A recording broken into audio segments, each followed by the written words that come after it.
আসসালামু আলাইকুম রহমতুল্লাহি ওবরকাতুহু। সম্মানিত দর্শক, বাংলাদেশের রাজনীতিতে শেখ হাসিনার আতঙ্ক ক্রমশ বেড়েই চলেছে। আর আওয়ামী লীগ সম্পর্কে মানুষের যে ভয়, অভাব, অভিযোগ এবং আতঙ্ক, এটিও সমানতালে বেড়ে চলেছে। কারণটা কি?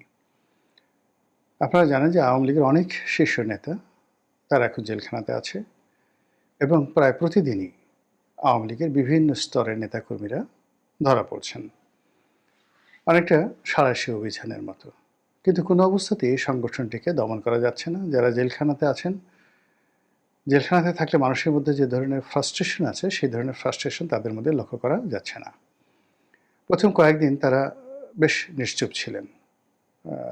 রাশেদ খান মেনন, হাসানুল্লাহ কিনু, তাদেরকে হাত কড়া পরানো হতো বা এখনও হচ্ছে অনেক ক্ষেত্রে, কিন্তু তাদের হাসি বন্ধ করা যাচ্ছে না। তারপর তাদের যে জামা কাপড়, পোশাক আশাক, এটা তাদের যে মন্ত্রী যখন ছিলেন তারা, তখন যে ধরনের ইস্ত্রি করা ধপধপে সফেদ পাজামা পাঞ্জাবি পরতেন, ঠিক ওই রকম পাজামা পাঞ্জাবি পরে তারা জেলখানা থেকে এই কোর্ট কাছারিতে আসছেন।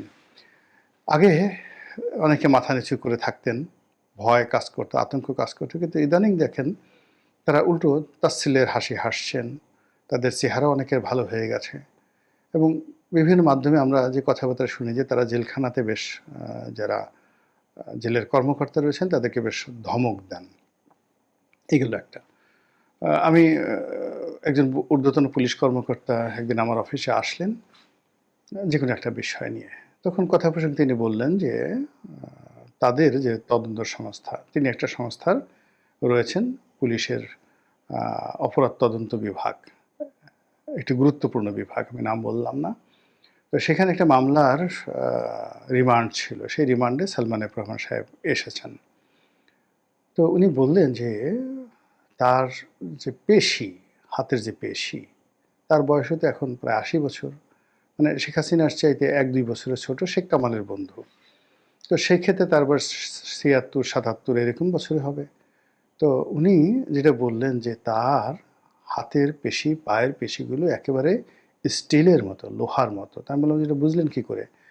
যখন হ্যান্ডশেক করলাম বা উনি হ্যান্ডশেক করলেন, করার পরে সে যে কুয়াচ দিয়ে আমার হাতটা চাপ দিল, তাতে মনে হলো যে তার গায়ে অনেক শক্তি এবং আমি তার সাথে পাঞ্জা লড়ে পারবো না। এবং তিনি যখন চাপ দিচ্ছিলেন তখন তার হাতের পুরো পেশিটা, যাকে বলা হয় মাসেলগুলো, ফুটে উঠছিল। ২ নম্বর হলো যে তিনি বাংলায় তো একটু টেনে টেনে বলেন। তো সেই টেনে টেনে তিনি বললেন যে, দেখো, একেবারে তুমি করে কর্মকর্তা, দেখো, এইরকম ঘটনা আমার জীবনে অনেকবার ঘটেছে বা আমাদের জীবনে এগুলো অহরহ ঘটে, এটা কোনো সমস্যা না। তাহলে চিন্তা করুন, তার ফ্যাক্টরি জ্বালিয়ে দেওয়া হয়েছে, পুড়িয়ে দেওয়া হয়েছে, তার অফিস এখনও পরিপূর্ণভাবে সব অফিসগুলো চালু করা যায়নি, তার যে ইন্ডাস্ট্রিয়াল পার্ক, যেখানে প্রায় ৬০,০০০ লোক চাকরি করতো, পুরো ইন্ডাস্ট্রিয়াল পার্ক বন্ধ, সব কিছু বন্ধ, কিন্তু তিনি একেবারে মোটেই হতাশ নন। এইগুলো এক। তার ঘনিষ্ঠ বন্ধু আনিসুল হক, সেই আনিসুল হক যিনি সাবেক আইনমন্ত্রী, তাকেও দেখলাম তার চেহারা অনেক ভালো হয়ে গেছে, আগের চেয়ে অনেক ভালো হয়ে গেছে। শাহজাহান খান মন্ত্রী, তিনি তো রীতিমতো যাকে বলা হয় একেবারে রাজার মতো, যেভাবে ঢোলা পাঞ্জাবি পরে আসেন, তাতে মনে হলো যে মন্ত্রী শাহজাহান খান বা এমপি শাহজাহান খান বা সংসদীয় কমিটির সভাপতি শাহজাহান খান, তার চাইতে এখন আসামি শাহজাহান খান, তার দাপট অনেক বেড়ে গেছে। তারপর আরেকজন আছেন, শুধুমাত্র পলক একটু ভয় পাচ্ছে, পলক ভয় পাচ্ছে, বারবার মাপ চাচ্ছে, মুখ কালো। এটা আমি কারণ বলতে পারবো না, কিন্তু আওয়ামী লীগের আর একজন যে সংসদ সদস্য কবিরুল তালুকদার মুক্তি, সেই, তাকে যখন ধরা হলো, তিনি জিন্স প্যান্ট পরা, ২ পকেটের সামনে হাত দিয়ে অনেকটা টম ক্রুজের কায়দায় তিনি পুলিশের অফিসে আসলেন এবং তাকে দেখে পুলিশের যে body language, as it is মনে হলো কিং হ্যাজ কাম, রাজা আসছে, ওইরকম একটা ব্যক্তিত্ব তিনি ফুটিয়ে তুললেন। এটা আমার কাছে খুব অবাক লাগলো যে এই এত আত্মবিশ্বাস তার আসলো কোত্থেকে। এরপরে ডাক্তার দীপুমণিকে নিয়ে আমি খুব হতাশ ছিলাম। এর কারণ হলো এই ভদ্রমহিলাকে ডিম মারা হয়েছে, কয়েকবার তাকে খুবই আদালতে উঠাতে গিয়ে খুব হেনস্থা করা হয়েছে, তারপরে তাকে জ্যাকেট পরানো হয়েছে, কিন্তু ইদানিং দেখা যাচ্ছে যে তিনি ভালো শাড়ি পরে আসছেন এবং তিনি যখন পররাষ্ট্রমন্ত্রী ছিলেন, তার যে একেবারে প্রথম যৌবনের যে তিনি যখন একেবারে সরাসরি পররাষ্ট্রমন্ত্রী হলেন, তখন তিনি যেভাবে হাসি খুশি থাকতেন ঠিক ওইভাবে তিনি এখন হাসি খুশিভাবে আদালতে যাতায়াত করছেন, সাংবাদিকদের সঙ্গে শুভেচ্ছা বিনিময় করছেন এবং সেই অমিলন হাসি। এমনিতে দীপুমণি তার যে শিক্ষা, তার যে মেধা, তার যে যোগ্যতা অনন্য। বাংলাদেশে এরকম শিক্ষিত ভদ্রমহিলা নাই বললেই চলে। তিনি ঢাকা মেডিকেল থেকে এমবিবিএস পাশ করা ডাক্তার। তারপরে ওকালতি পাশ করেছেন, এলএলবি অনার্স এলএলবি করেছেন। এরপর তিনি হার্ভার্ডের একটা কোর্স করেছেন, বিশ্ববিখ্যাত। এরপরে জন হপকিন্স, আমেরিকার সবচেয়ে one of the top university, সেখান থেকে তিনি আবার এমবিএ করেছেন। এবং তার বাবা, মানে তার বাবা, তার ভাই, মানে তার যে বংশ চাঁদপুরে one of the royal family. তো এই যে ভদ্রমহিলা, তিনি একেবারে স্বাভাবিক হয়ে গেছেন। তো মানুষ তখনই স্বাভাবিক হতে পারে যখন তার কাছে চমৎকার একটা আশা থাকে, সুসংবাদ থাকে। আদারওয়াইজ পৃথিবীর সবচাইতে পাওয়ারফুল ম্যান তিনিও জেলখানাতে গিয়ে হতাশাগ্রস্ত হয়ে পড়েন। নেলসন ম্যান্ডেলার মতো মানুষ পড়ে দেখেন, কিংবা মহাত্মা গান্ধী, তার যে আত্মজীবনী পড়ে দেখেন। তারপর যাকে বলা হয় মাওলানা আবুল কালাম আজাদের ডিসকভারি ইন্ডিয়া পড়ে দেখেন, বঙ্গবন্ধুর আত্মজীবনী পড়ে দেখেন। প্রতি মুহূর্তে তারা হতাশার সাগরে ডুবেছিলেন। তাদের মনে হচ্ছিল আজকে বোধহয় তার জীবনের শেষ দিন। শেখ হাসিনাও আমাকে একদিন বলেছিলেন যে 1/11-এর সময় তিনি যখন জেলে ছিলেন তার কাছে মনে হতো আজকেই বোধহয় তার জীবনের শেষ দিন, এরকম মনে হতো। আমি নিজে যখন জেলে ছিলাম প্রতিদিন একটা ভোর হতো বা একটা রাত হতো, বিভৎস একটা ভোর, বিভৎস। তারপরে একটা রাত আসতো, বিভৎস। কোনো কিছুতেই শান্তি নেই, খাওয়াতে হজম নেই, কোনো কিছু ভালো লাগে না। আমি জেলখানাতে ঢুকলাম, আমার চোখে কোনো সমস্যা ছিল না। উইদিন 24 ঘন্টার মধ্যে হঠাৎ করে দেখলাম যে আমি চোখে দেখি না, চশমা লাগলো, নতুন চশমা নিতে হলো। কোনোদিন আমার দাঁতের সমস্যা ছিল না।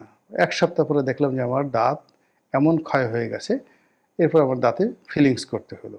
এর আগে কোনোদিন আমার দাঁতে এই ধরনের সমস্যা ছিল না। তো ওখানে সাইকোলজিক্যালি এরকম একটা অবস্থা তৈরি হয় যেখানে মানুষের মোরাল ক্যারেজ বলে কিচ্ছু থাকে না। এর আগে যখন সালমান এফ রহমান, আমি যে রুমটাতে ছিলাম সেই রুমে সালমান এফ রহমান সাহেব ছিলেন। তো গিয়াসউদ্দিন আল মামুন সাহেব বলতেন যে এখানে সারাক্ষণ তিনি কান্নাকাটি করতেন, সারাক্ষণ কোরআন শরীফ পড়তেন এবং বলতেন যে তিনি জেল থেকে বের হয়ে আর জীবনে এ ধরনের কর্ম করবেন না। তো সেই সালমান এফ রহমান এই সময়টাতে এসে কোনো অনুশোচনা নেই, ভয় নেই, তওবা নেই, কোনো কথা নাই, তিনি আরও আত্মবিশ্বাসী হয়ে পড়ছেন। এই মাহমুদুর রহমান আমার দেশের, আমরা একসাথে জেলে ছিলাম। মামুন, গিয়াসউদ্দিন আল মামুন, তারেক রহমান সাহেবের বন্ধু, সারাক্ষণ কোরআন শরীফ ছাড়া, মানে মনে হয় যে না শুধু সারাদিন অলি আল্লাহ হয়ে গিয়েছিল একেবারে রীতিমতো। সারাক্ষণ কোরআন শরীফ পড়তেন, নামাজ কালাম থেকে শুরু করে, তসবিহ তাহালিল থেকে শুরু করে, তওবা ইস্তেগফার থেকে শুরু করে, আত্মসমালোচনা, কী কী অন্যায় করেছেন, ভুল করেছেন, সব কিছুর জন্য তার অনুশোচনা ছিল। এই জেলখানা। তো সেই জেলখানাতে গিয়ে যখন কেউ আবার রিগেইন করে, স্বাস্থ্য ভালো। ২ নম্বর হলো যে শেখ হাসিনা। এখন শেখ হাসিনা প্রবাসে আছে, দিল্লিতে আছে। প্রথম কিছুদিন আমরা তার কথাও শুনতে পাইনি, ছবিও দেখতে পাইনি। এরপরে অল অন এ সাডেন আমরা জানতে পারলাম যে তিনি সেই গান গাচ্ছেন। তারপরে তিনি ওই লোদি গার্ডেন, দিল্লির অভিজাত একটা পার্ক আছে, তো তাকে নাকি সেই লোদি গার্ডেনে ঘোরাফেরা করতে দেখা গিয়েছে।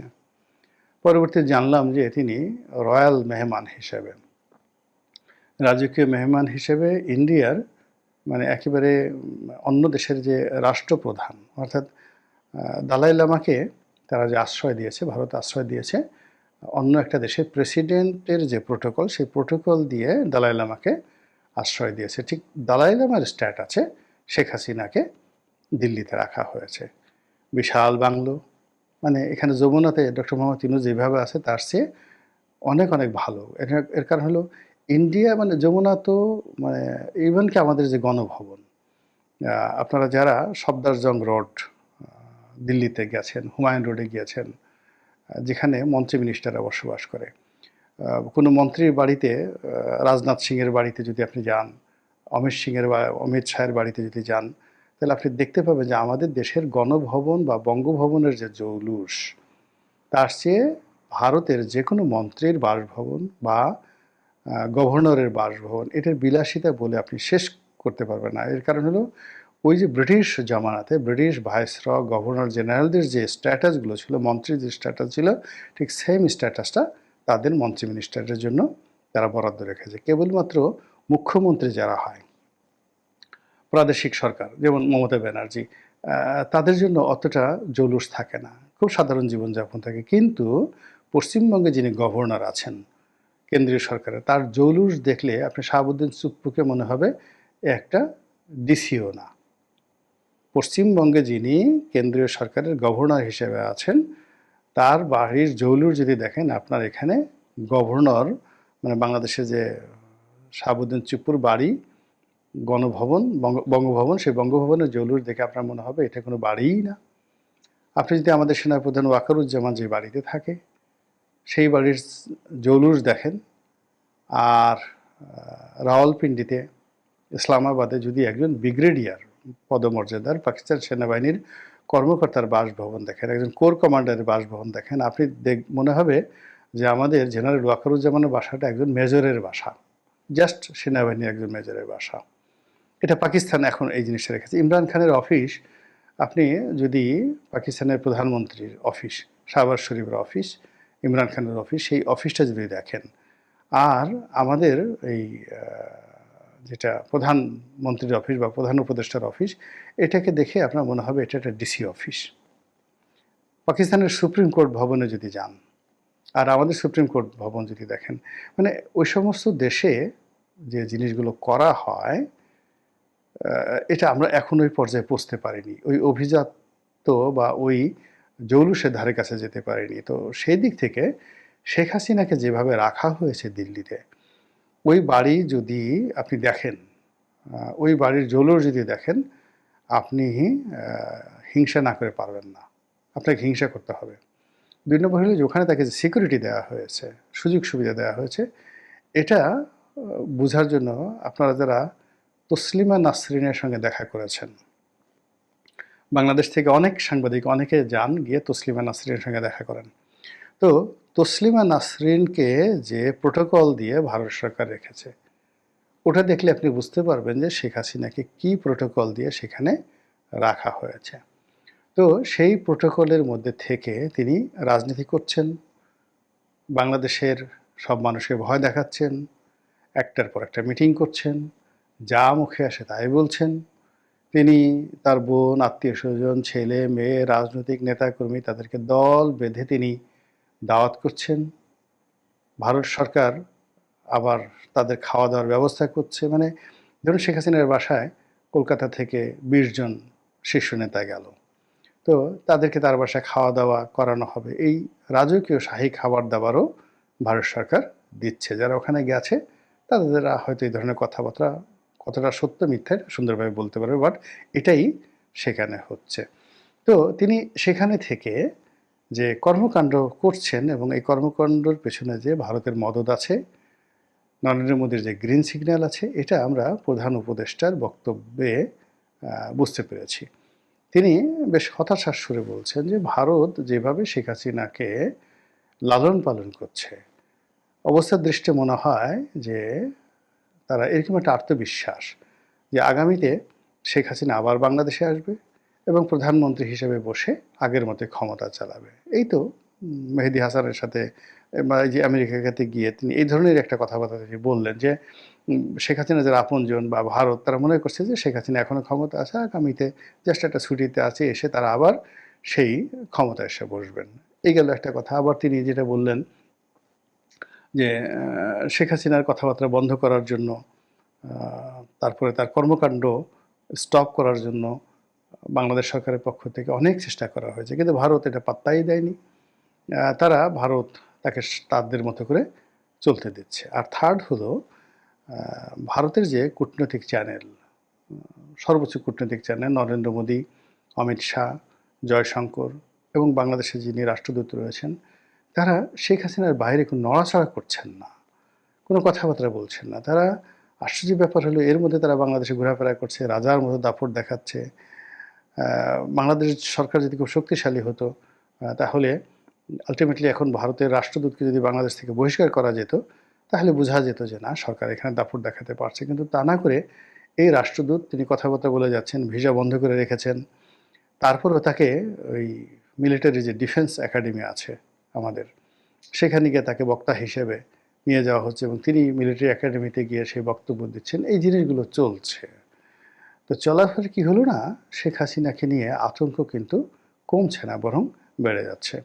অন্যদিকে শেখ হাসিনাকে সরাসরি মোকাবেলা করতে না পেরে অনেক সময় আছে না যে আমরা আপনার সাথে পারি না, কিন্তু আপনার ছায়ার সঙ্গে আমরা মানে যুদ্ধ করতে পারি।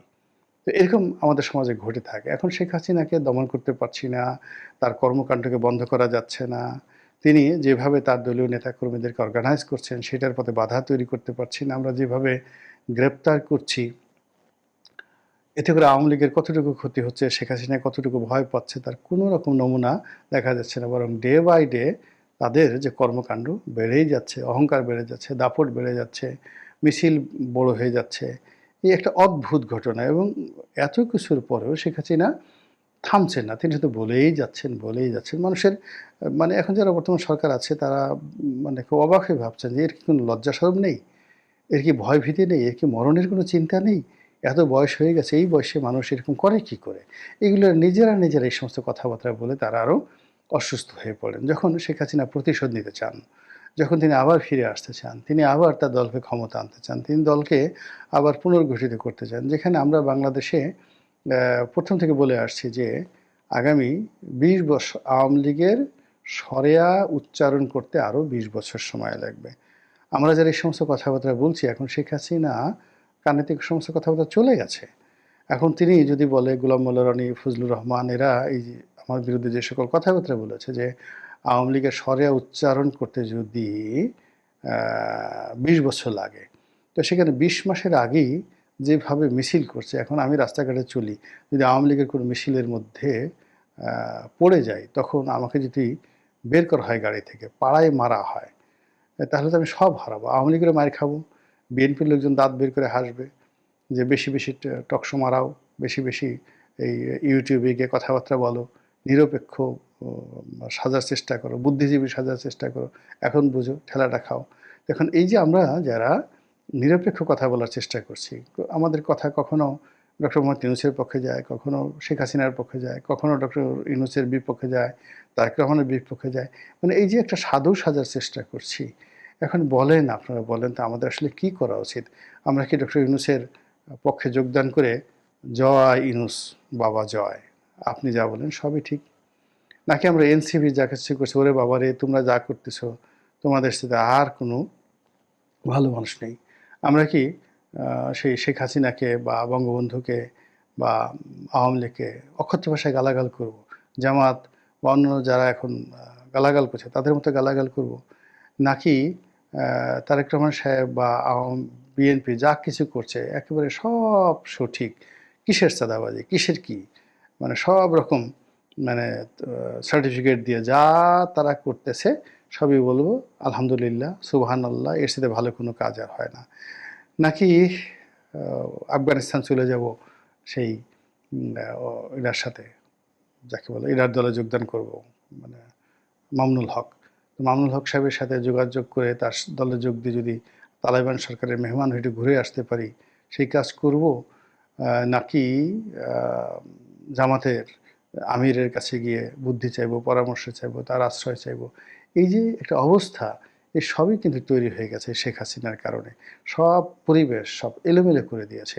কোনো একটা জায়গাতে গিয়ে আমরা স্থির থাকতে পারছি না, স্বস্তি থাকতে পারছি না, সব মহলের গালাগালি খাচ্ছি এবং সবার মানে কী বলবো, সবার ভয়, মবকে ভয় পাচ্ছি, তারপর শেষে ইউনূসকে ভয় পাচ্ছি, ভূতকে ভয় পাচ্ছি, প্রেতকে ভয় পাচ্ছি, জন্তু জানোয়ার ভল্লুককে ভয় পাচ্ছি, সাপ ব্যাঙ যা কিছু আছে কোনো কিছুর ভয় থেকে মানে চিত্তকে বিমুক্ত রাখতে পারছি না, বিযুক্ত রাখতে পারছি না। তার উপর আবার অর্থনৈতিক মন্দা, ব্যবসা নাই, বাণিজ্য নাই, ইউটিউবে ঘোড়ার ডিম আগে যেভাবে মানুষের দেখতো, তার অর্ধেক মানুষ এখন ইউটিউব দেখে। শুধু আমার না, এখন পর্যন্ত এই যে যত পিনাকি ঠিনাকি যারা ভিডিও টিডিও করতো ওদের সবার ভিউ অর্ধেকে নেমে গেছে।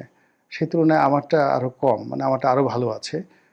এখনও মানে পিনাকি ওদের চাইতে, পিনাকি যদি আগের যে ভিউ তার অর্ধেক থাকে, আমারটা 60% আছে তুলনামূলকভাবে। এটা কতদিন থাকবে আমি জানি না। মানুষ বিরক্ত হয়ে যাচ্ছে, রাগ হয়ে যাচ্ছে, কথা শুনতে চাচ্ছে না, মেজাজ গরম হয়ে যাচ্ছে। তো এই যে একটা অবস্থা, এই সবই অবস্থার সৃষ্টির পেছনে এই যে শেখ হাসিনা এই ৭৯ বছর বয়সে যে হুমকি ধামকি দিচ্ছেন,